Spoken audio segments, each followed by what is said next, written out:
Amoroso Padre Celestial, te agradecemos porque esta tarde otra vez nos traes aquí para estudiar tu palabra, para escuchar que tú nos hablas a nuestros corazones y mentes directamente. Ayúdanos, Señor, a tomar estas verdades como mensajes que vienen directamente de ti para nosotros. Aunque hayan sido mensajes que se dieron hace mucho tiempo, cientos de años o en el caso de la Biblia, miles de años, muchos de ellos. Sin embargo, tu palabra es igual de existente, igual de poderosa y eficaz hoy día. Ayúdanos a recibirla como tal. En el nombre bendito de Jesús te lo agradecemos todo. Amén. Los versículos de memoria para esta tarde, los que vamos a repasar, son los de la segunda mitad del libro, de nuestros capítulos, y comienzan con la serie de versículos que usamos para el estudio del santuario. El primero de ellos fue Éxodo 25:8, y pueden repetir allí junto conmigo en sus casas, como están. Y dice, y hacerme han un santuario, y yo habitaré entre ellos. No solamente quería habitar en esa carpa en el desierto o luego en el edificio del templo, sino que quiere habitar en nosotros, ¿verdad? El que le sigue a ese es de Primera de Juan 1:9. Si confesamos nuestros pecados, Él es fiel y justo para perdonar nuestros pecados y limpiarnos de toda maldad. Luego viene Salmo 68:24 y dice: ¿Vieron tus caminos, oh Dios? Los caminos de mi Dios, de mi Rey, en el santuario. Ese fue el propósito con el cual Dios dio esa ilustración del plan de salvación y de la importancia de entender el plan de salvación. La dio por medio de la construcción de ese santuario. En Salmo 85:10, una descripción del balance que existe en el carácter de Dios y que lo vimos demostrado en la cruz. La misericordia y la verdad se encontraron. La justicia y la paz se besaron. Estas cosas existen, estas características existen como parte del carácter de Dios. Es lo que Él es. Por eso podemos confiar en Él plenamente. En el Salmo 103:12 habla de la forma en que Él quiere limpiarnos completamente del pecado. Y dice: cuanto está lejos el oriente del occidente, hizo alejar de nosotros nuestras transgresiones. Gracias al Señor, porque Él no solamente tiene la capacidad de limpiarnos, sino que quiere hacerlo, anhela hacerlo. Y vamos a hablar un poco más de eso esta noche. Luego tenemos a Gálatas 2:20. Con Cristo estoy juntamente crucificado. Y vivo, no ya yo, mas vive Cristo en mí. Y lo que ahora vivo en la carne, lo vivo por la fe del Hijo de Dios, el cual me amó y se entregó a sí mismo por mí, por cada uno de nosotros individualmente, ¿verdad? No lo hizo simplemente como una cobija encima de todos, sino es individual el sacrificio que Él hizo por nosotros. Luego tenemos una promesa de labios de Cristo, Juan 14:27. Este corresponde con el capítulo 11 de nuestro estudio. Y dice: la paz os dejo, mi paz os doy. No como el mundo la da, yo os la doy. No se turbe vuestro corazón, ni tenga miedo. Y gracias al Señor que podemos recordar estas promesas y pedirle al Señor que las cumpla cada vez que las necesitemos. Y no importa qué hora del día ni en qué lugar estemos, y Él las cumplirá. También del mismo capítulo 11 del libro que estamos estudiando, escogimos a 2 de Corintios 5:7. Es un versículo bien corto, pero que dice mucho. Dice: porque por fe andamos, no por vista. Muy importante recordar eso para que en cualquier momento en que el enemigo nos haga caer o nuestros propios hábitos que hemos llevado por mucho tiempo a veces resurgen, recordar que no es necesario que veamos lo que Dios lo que está haciendo o quiere hacer. Lo que es necesario es que creamos que Él lo puede hacer. Así que andamos por fe, no por vista. Luego de este viene nuevamente Primera de Juan 1:9, ya lo repetimos, así que no lo repetiremos esta noche, pero tenemos a Hebreos 7:25, que corresponde con el capítulo 13, Hebreos 7:25, por lo cual puede también salvar eternamente. Y hemos dicho que ese término que se tradujo como eternamente también quiere decir por completo, de forma definitiva, a los que por él se alleguen a Dios, viviendo siempre para interceder por ellos. ¿Y quiénes son ellos? Somos nosotros, precisamente. Nosotros. Amén, nosotros. Muy bien. Entonces, ahora seguimos con el capítulo en que estamos, es el capítulo 14. Lo habíamos comenzado ya hace un par de semanas. Y estamos, el título es una serie de 4 sermones. Este es el segundo de la serie. La serie se llama Revisitando el 1888 y este sermón en particular se titula La Ley. Habíamos llegado hasta la página 196 de nuestro libro y estábamos hablando allí en cuanto a lo que sucedió con los hijos de Israel cuando llegaron al monte Sinaí.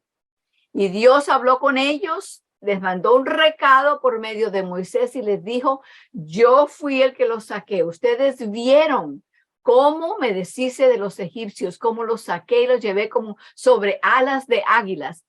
Y os he traído a mí.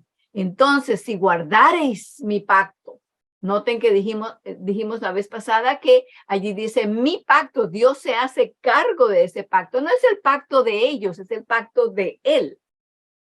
El pacto que Él había hecho con Abraham.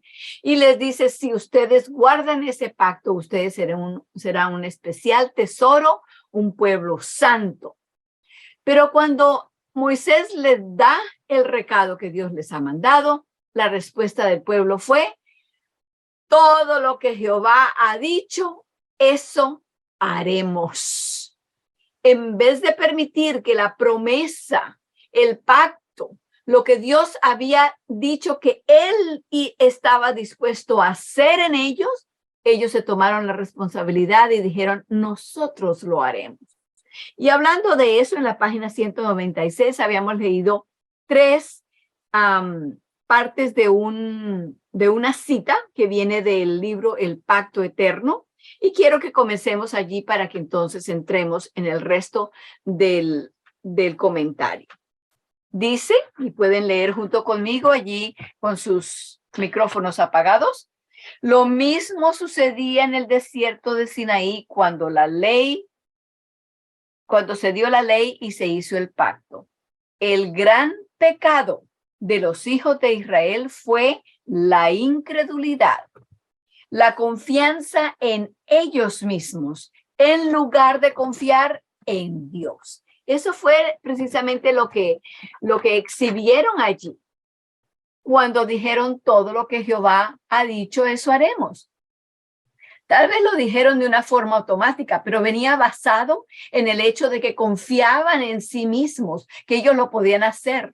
Posiblemente se sentían como a veces se sienten muchas personas que dicen, bueno, ya es suficiente con que Dios mandó a Cristo y Él murió por nosotros y ahora también tiene que hacer esto. No, yo haré eso. No, si nosotros lo pudiéramos hacer, Cristo no hubiera tenido que venir. Así que no nos engañemos, no nos dejemos engañar por nuestra propia voluntad de que nosotros podemos hacerlo. No lo podemos hacer.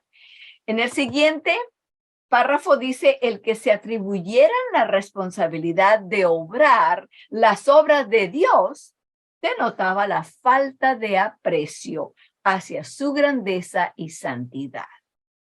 Y luego, la última parte de esa cita está en el último párrafo de la página 196 y dice, es solo cuando el hombre es ignorante de la justicia de Dios, cuando está pronto a establecer la suya propia y rehúsa someterse a la de Dios. Esto también está basado en Romanos capítulo 10, versículo 3. Entonces, ahora vamos a comenzar en la página 197, seguimos de allí en adelante. Dice, ¿has estado tratando de establecer tu propia justicia? Es debido a que eres ignorante de la justicia de Dios. Y quiero añadir allí que esto de ser ignorante no es solamente que no sepamos, sino que a veces somos ignorantes porque no ponemos atención a lo que Dios está diciendo. Y hay otra forma también de ser ignorante. Es como fueron los antediluvianos. Ellos fueron ignorantes. Vino el diluvio y no supieron porque no quisieron creer, porque desecharon la verdad que tenían. Entonces eran ignorantes porque querían ser ignorantes. Prefirieron decidir de esa manera. Sigo leyendo. Las promesas de ellos, y esta es una cita, así que pueden leer junto conmigo allí de su libro. Las promesas de ellos eran peor que inútiles, dado que carecían de poder para cumplirlas. Por lo tanto, el pacto que estaba basado en esas promesas era rematadamente inútil en lo que concierne a darles vida. Todo cuanto podían obtener de ese pacto era exactamente lo que podían obtener de ellos mismos, que no es otra cosa que la muerte. Porque la paga del pecado es muerte, ¿verdad? Eso es lo único que tenemos. Eso es lo único que nos merecemos. Eso es lo que nos hemos ganado con nuestras propias obras, es la muerte. Entonces, sigo leyendo. Pensamos que podemos hacer todo tan bien, ¿no es cierto? Pensamos que sabemos cómo arreglarnos el cabello. Pensamos que sabemos qué guardar en nuestra despensa. Pero todo lo que podemos obtener es lo que podemos obtener por nosotros mismos y eso es la muerte. Volvemos otra vez a la cita y podemos leer juntos. Confiar en eso equivalía a hacer un pacto con la muerte, a hacer un convenio con la tumba. Su compromiso con ese pacto fue una virtual notificación al Señor de que se las podían arreglar muy bien sin Él, que ellos eran capaces de cumplir toda promesa que hicieran. Pero Dios no los abandonó. Seguimos en la misma cita.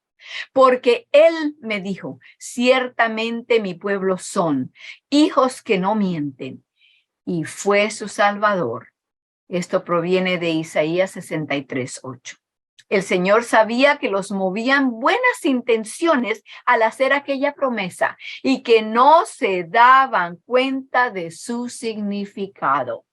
Tenían celo por Dios. Así como dice en Romanos 10:2, tenían celo por Dios, pero no conforme a ciencia.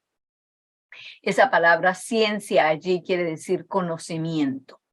Tenían celo por Dios, pero no tenían el conocimiento básico que necesitaban para eso. Él los había sacado de la tierra de Egipto a fin de enseñarles a conocerle y no se indignó con ellos debido a su lentitud en aprender la lección. Alabado sea el Señor que Él no es como nosotros. Nos enojamos los unos con los otros cuando somos lentos en aprender la lección. Nos enojamos con nosotros mismos cuando somos lentos para aprender la lección. Regresando ahora a la cita otra vez, dice, debido a su ignorancia de la grandeza de la santidad del Señor, expresada en su promesa de cumplir la ley, Dios procedió, mediante la proclamación de la ley, a hacerles ver la grandeza de su justicia y la absoluta imposibilidad de que ellos mismos pudieran obrar esa justicia. Entonces, cuando Dios dio la ley allí en el Sinaí, lo estaba haciendo con un doble propósito, ¿verdad? Recordemos esto es importante. Cuando hablamos de los pactos, esto es importante que lo entendamos. Dios dio la ley para que ellos aprendieran dos cosas al mismo tiempo. Número uno, que la grandeza de Dios y el poder de Dios es lo único que puede obrar en nosotros. Y número dos, que nosotros no podemos. Esas dos cosas tienen que ir unidas, porque cuando las separamos, caemos en problemas. Cuando creemos que nosotros podemos, allí caemos en problemas. Cuando pensamos que Dios lo va a hacer todo y que nosotros no tenemos ni que decidir, allí estamos en problemas. Pero cuando nos damos cuenta de nuestra insuficiencia, que no podemos, entonces es cuando al fin, por fin Dios alcanza el propósito de que nosotros nos demos cuenta de que Él sí puede y por eso tenemos que depender de Él. Ahí es cuando Satanás ya no puede entonces hacernos caer porque ya nos hemos dado cuenta que nosotros no podemos. No podemos hacerlo por nosotros mismos, ni podemos hacerle frente al enemigo por nosotros mismos tampoco, porque él fácilmente nos enrolla y nos hace caer. Es una batalla perdida desde antes que la comencemos. Seguimos entonces después de eso. Entonces, ¿cómo recibieron la proclamación de la ley? Nuevamente volvieron a decir, sí, nosotros lo haremos. El Señor les estaba dando la ley para ayudarles a darse cuenta de la locura del pacto que acababan de hacer. Comprometerse a que se convertirían por sí mismos en una nación santa. Sin embargo, volvieron a hacer el mismo error. ¿Somos diferentes al Israel de la antigüedad? Cuando la palabra de Dios venga a nosotros y nos apresuremos a decir, sí, yo lo haré. Recordemos la historia. En el Sinaí, Dios estaba ansioso de darle al pueblo de Israel el pacto que había hecho con Abraham. Y se acercó a ellos y les dijo, yo obraré en vosotros, así el querer como el hacer por mi buena voluntad. Eso lo encontramos en Filipenses 2:13. Eso fue exactamente lo que Dios le dijo a Moisés que les dijera a ellos. Eso era lo que significaba. Ustedes vieron cómo yo lo saqué. Han observado que yo tengo la buena voluntad y el poder de liberarlos. ¿Me permiten ahora también que continúe el pacto que comencé con Abraham para convertirlos a ustedes en un pueblo especial y en un pueblo santo? Si ellos hubieran entendido eso, no hubieran respondido de la manera que lo hicieron. Seguimos entonces. Cuando la palabra de Dios venga a nosotros y nos apresuremos a decir, sí, yo lo haré, yo lo haré. Recordemos la historia en el Sinaí, recordemos la historia. En el Sinaí, lo que Dios les estaba diciendo era en efectivo, como dice en Filipenses 2:13. Yo obraré en vosotros así el querer como el hacer por mi buena voluntad. Y ellos respondieron, sí, mi Señor, nosotros obraremos nuestra propia salvación. Completamente al revés, ¿no es así? Fijamos nuestra atención en los requisitos y los estándares de Dios hasta los detalles más minuciosos de la vida. Y pensamos que podemos obrarlos por nosotros mismos. Y nos esforzamos muchísimo por cumplirlos, ¿no es así? Intentamos y tratamos y procuramos vez tras vez, pero no importa cuántas veces nos golpeamos contra lo imposible, ¿alguna vez lo aprendemos? Bueno, necesitamos aprender, ¿verdad? Y necesitamos aprender las mismas cosas que Dios estaba tratando de comunicar en 1888. Que básicamente, agrego yo aquí, era lo que estaba tratando de enseñarles al pueblo de Israel en el Sinaí. Seguimos leyendo. La semana pasada compartí con ustedes un testimonio que Alonzo T. Jones dio en 1893. Quiero leerlo de nuevo porque creo que todos podemos relacionarnos con él. Citando ahora, no hace mucho tiempo, Me dijo una hermana que en época anterior a estos últimos 4 años había estado lamentándose por su estado y se había estado preguntando si llegaría alguna vez el momento en que el Señor regresara, si es que tenía que esperar hasta que su pueblo estuviera preparado para encontrarse con él. Me dijo que a pesar de haber puesto el mayor empeño y creía haberse esforzado como nadie en el mundo, no estaba progresando al ritmo requerido para que el Señor pudiera regresar en un tiempo razonable de la forma que fuera. Y que le era imposible imaginar cómo habría de darse el regreso del Señor. ¿Le suena esto parecido a lo que hay en su mente y su experiencia? Me encanta cuando mis propios pensamientos ya han sido escritos, porque entonces me doy cuenta de que no estoy solo en mis miedos y que otros también los han sufrido. Regresando a la cita. Eso le había preocupado. No obstante, me dijo que cuando los hermanos que regresaron de Minneapolis afirmaron, la justicia del Señor es un don, podemos tener la justicia del Señor como un don y podemos tenerla ahora. Oh, ella dijo, eso me llenó de gozo, me trajo luz, porque ahora veía que el Señor podría regresar muy pronto, siendo que es Él mismo quien nos pone el ropaje, nos viste, nos da el carácter, preparándonos así para el juicio y para el tiempo de angustia. Comprendí ahora que el Señor podía regresar con la prontitud que Él deseaba. Y, añadió la hermana, eso me trajo la felicidad. He sido siempre feliz desde entonces. Hermanos, yo también soy feliz de eso todo el tiempo. Hoy eso es muy significativo. ¿Sabéis que todos hemos estado en ese mismo sitio? ¿Sabéis que hubo un tiempo en el que nos sentamos y lloramos por no ser capaces de hacer el bien requerido según nuestra propia estimación sobre la práctica del bien? Y mientras que por un lado esperábamos el pronto regreso del Señor, por otro lado temíamos que fuera demasiado pronto. Entonces, ¿cómo íbamos a llegar a estar preparados alguna vez? Sí, conozco la experiencia. Todos conocemos esta experiencia. ¿Cómo íbamos a llegar a estar preparados alguna vez? Exactamente como esta hermana respondió a las buenas nuevas. Así agradezco a Dios por el mensaje de 1888. Regresando al libro del Pacto Eterno, ¿para qué sirve la ley? ¿Para qué fue añadida?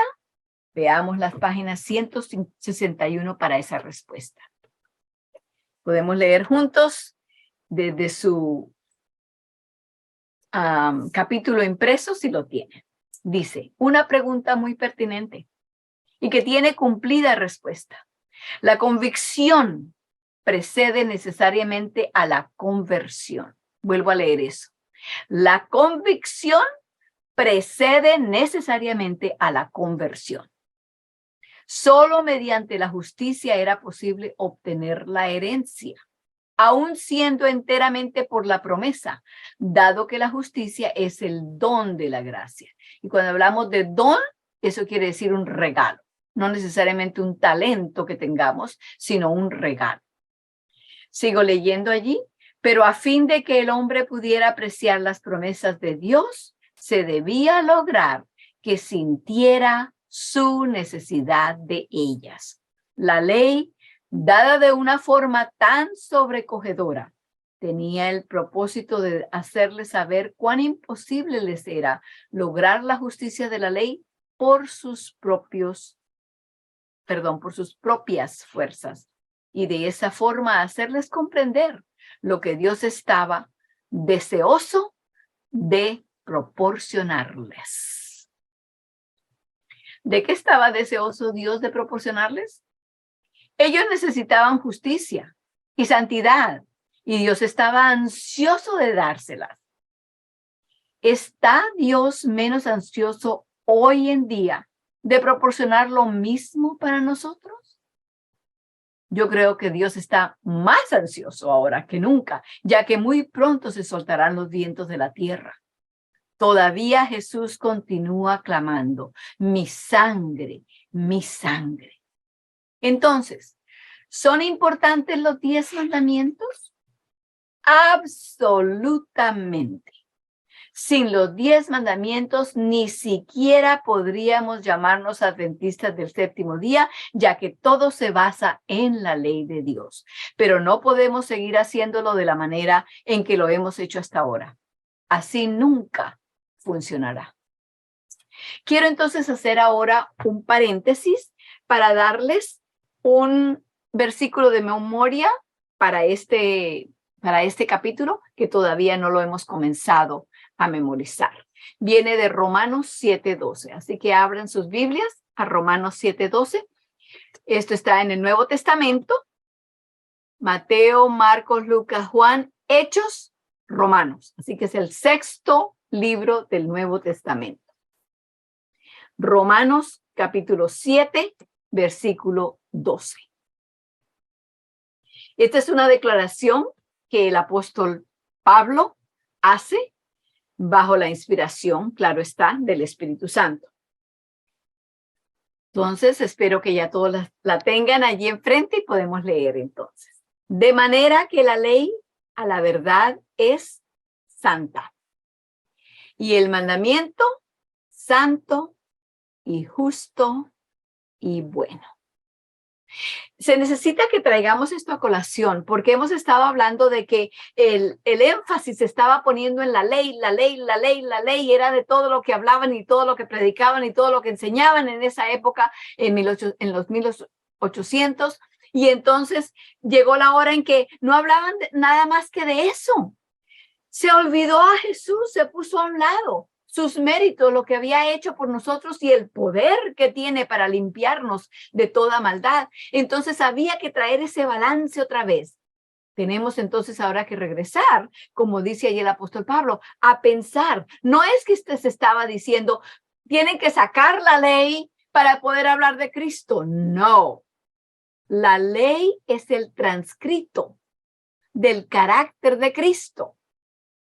Es el carácter de Dios puesto en palabras sobre papel, o como lo hizo Dios en el Sinaí, lo puso en palabras escritos sobre piedra. Por primera vez fue escrito.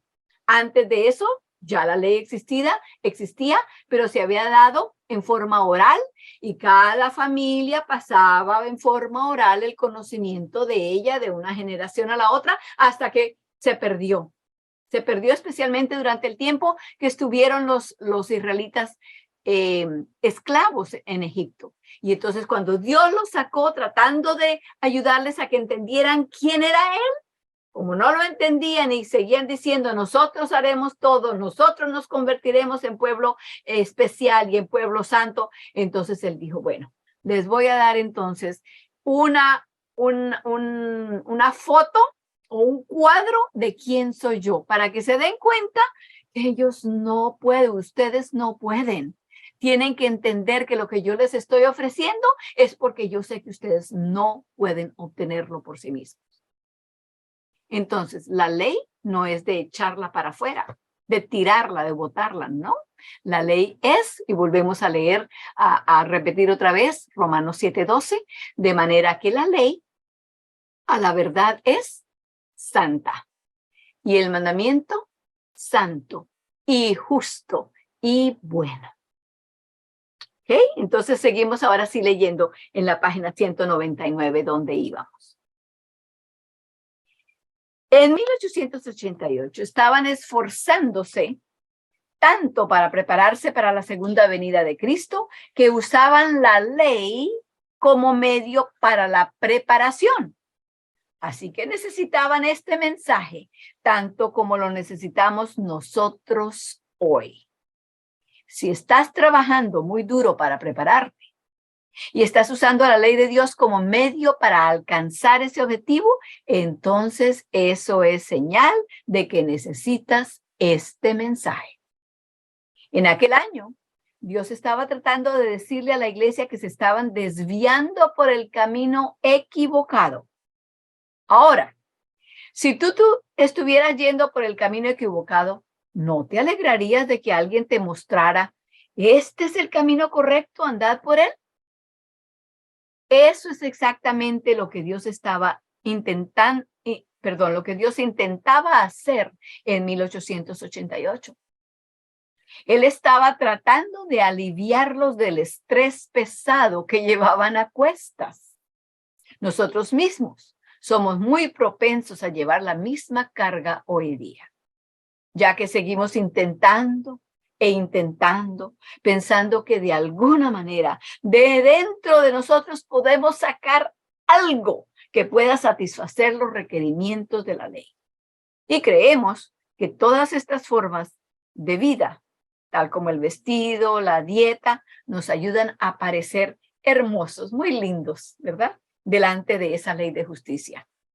¿Pero qué fue lo que leímos? Hemos leído que la razón por la cual la ley de Dios fue dada en el monte Sinaí fue para mostrarles, y yo diría para mostrarnos también a nosotros, lo desagradables, lo feos, no estamos muy lindos y muy preciosos. Ante la ley es un espejo, ¿verdad? Y ante la ley, aunque pensemos nosotros que lo estamos haciendo todo correctamente, si no le permitimos a Dios que sea el que haga la obra en nosotros, si no creemos en el poder de Dios para obrar en nosotros, así el querer como el hacer, por su buena voluntad, solamente vamos a encontrar de que estamos cumpliendo tal vez uno o dos de los mandamientos superficialmente. Pero la ley de Dios es mucho más que las letras, las palabras que se leen. Y ese espíritu de la ley nos mata. Nos mata porque nos hace ver, nos desenmascara que no estamos tan bien como pensábamos. Como yo no he tenido un cuchillo en la mano para ponérselo a nadie, ni nunca he tenido un revólver en la mano con el deseo de dispararle a alguien, pienso, yo no he matado. Jamás mataré. Oh. Cristo dijo, si odias a tu hermano, si no perdonas a tu hermano, estás cometiendo el asesinato ya. Sin cuchillo y sin revólver. Entonces, ¿podemos guardar la ley nosotros mismos? Sigo leyendo donde estaban, casi al final de ese párrafo, para mostrarles lo desagradables que eran y que somos, desventurados y miserables, y pobres y ciegos y desnudos. Sin embargo, seguían exclamando, la ley, la ley, la ley. En otras palabras, me gustaría agregar aquí, estaban poniendo la ley de tal manera que con la ley estaban tapando a Cristo. La ley a su manera, ¿verdad? En forma legalista, y no se podía ver a Jesús. El último párrafo de la página 199, la ley fue dada para ayudarnos a darnos cuenta de cuán absolutamente incapaces somos de alcanzar sus estándares. Somos muy lentos en darnos cuenta de eso, ¿cierto? Nos tardamos en darnos cuenta de que no podemos lograrlo en la forma en que lo estamos haciendo. ¿Sabe usted que sufrimos de un mal llamado el ciclo u operación del pacto antiguo y el pacto nuevo? Esta es la forma como se opera ese mal. Comenzamos bien, desconfiando de nuestro propio corazón y confiando en la fortaleza de Dios, y como resultado tenemos una victoria. Pero luego, en autoexaltación de la victoria, nos olvidamos de Cristo y volvemos a caer. Nos revolcamos en el lodo por un rato, pero viene la ley, ese maestro de escuela, que nos trae la convicción y nos damos cuenta de que por nosotros mismos no podemos. Esa misma ley nos lleva de regreso a Cristo. Así que tomamos la mano de Cristo y comenzamos a andar.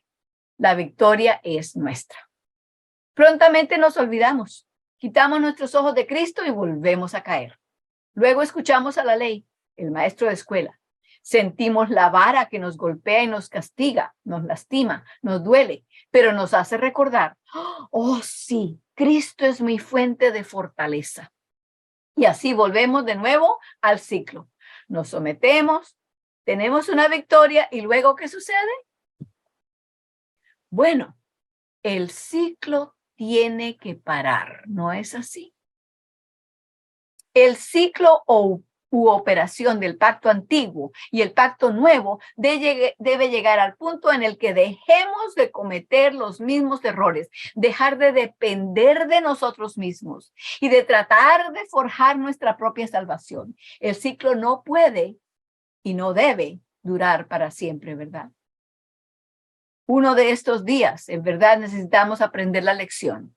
Precisamente con ese fin pasamos por el ciclo para aprender. Que Dios nos ayude.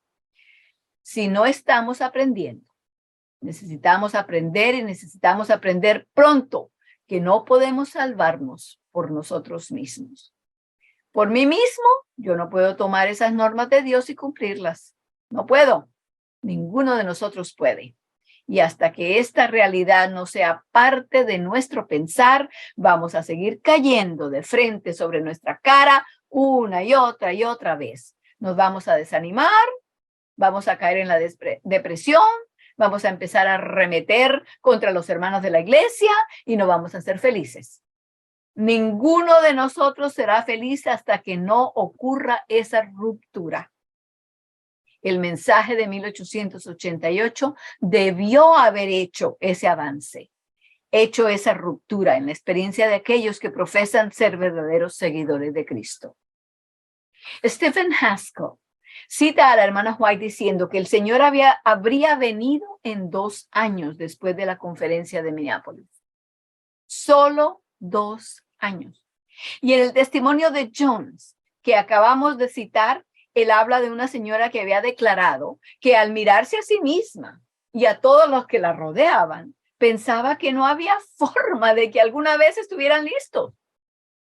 Por otra parte, el Espíritu declara que habrían estado listos en 1 año, porque esos 2 años incluyen un año de cierre de gracia y del derramamiento de las plagas, que como lo entendieron los pioneros, era un periodo de 1 año.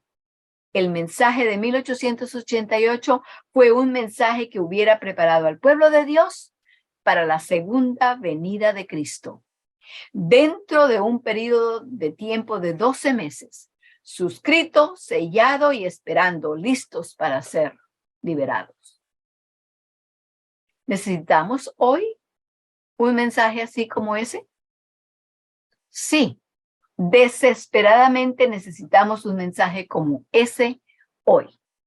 Miremos con atención lo que está pasando en el Medio Oriente, particularmente con respecto a Siria. Esto se refiere a los acontecimientos del 2013, cuando él predicó este sermón. Sabía que hay un camino muy claro hacia el cumplimiento de Daniel 11:45.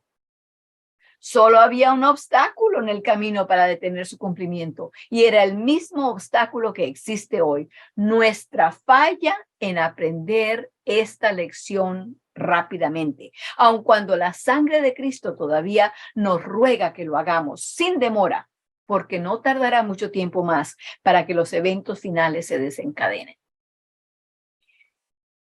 Quiero hacerles una pregunta. ¿Hay hoy día más guerras, más crimen, más abuso, más hambre, más enfermedades, más calamidades que lo que había en el 2013? Podemos decir que sí, ¿verdad? Pero entonces mi pregunta es la siguiente: ¿es eso lo que Dios está esperando que ocurra? ¿Que hayan más calamidades más grandes para entonces él sí decir, bueno, ahora sí voy? ¿Es eso lo que le está esperando? No, ciertamente no. Lo que está esperando es que nosotros nos demos cuenta que no podemos salvarnos a nosotros mismos, que no podemos salvarnos que porque oremos, que porque estudiemos la Biblia, que porque... No, hay que orar, hay que estudiar la Biblia para entenderlo, pero esas cosas no nos salvan. Lo único que nos salva es el sacrificio de Cristo Jesús, el cual Él ya hizo, ya puso en nuestra propia mano y en nuestro alcance, y cuando le permitimos, cuando creemos que Él ha hecho lo que nosotros necesitamos, entonces le vamos a permitir. Ese asunto de creer quiere decir que le vamos a dar la autorización. Señor, ¿qué quieres que haga? Hazlo en mí, transforma mi vida de manera que yo viva de acuerdo a lo que tu palabra dice, porque tú lo haces en mí, no porque yo me pongo, voy a orar más, voy a estudiar más, no. Si lo que necesitáramos para salvarnos fuera más lectura, más oración, más lo que sea, Cristo no hubiera tenido que venir. ¿Nos damos cuenta del asunto que estamos tratando aquí? Entonces, en la página 201, en la parte de arriba, ahí estamos leyendo ahora, en 1888 solo hubo una proposición para introducir la ley dominical en el gobierno estadounidense. ¿Quién se iba a imaginar que en 12 meses podría haberse convertido en una persecución mundial de los observadores del sábado? Hubiera sucedido de la noche a la mañana. Así que necesitamos aprender rápido lo que Dios está intentando enseñarnos. Necesitamos dejar de perder las lecciones en las experiencias de la vida. Una y otra vez, Dios nos está permitiendo caer de bruces sobre nuestras caras para que aprendamos que no podemos cumplir su pacto y que necesitamos que sea Él quien lo cumpla. Necesitamos que Él obre en nosotros para querer y hacer. Me gustaría compartir lo que dice Alonzo T. Jones para explicárnoslo en caso de que las experiencias de la vida no sean lo suficientemente precisas. Dios nos lo explica en detalle. Sin embargo, debo confesar, no importa cuántas veces lo lea, cuántas veces lo piense, todavía soy muy propenso a perder de vista el punto. Pero vamos a leer estas palabras que son profundas, palabras muy increíbles que nos traen la respuesta que necesitamos. Creo que vamos a dejar hasta allí por hoy y regresaremos para leer esas palabras la próxima semana. Quedan todos invitados. Pongámonos de rodillas entonces para orar.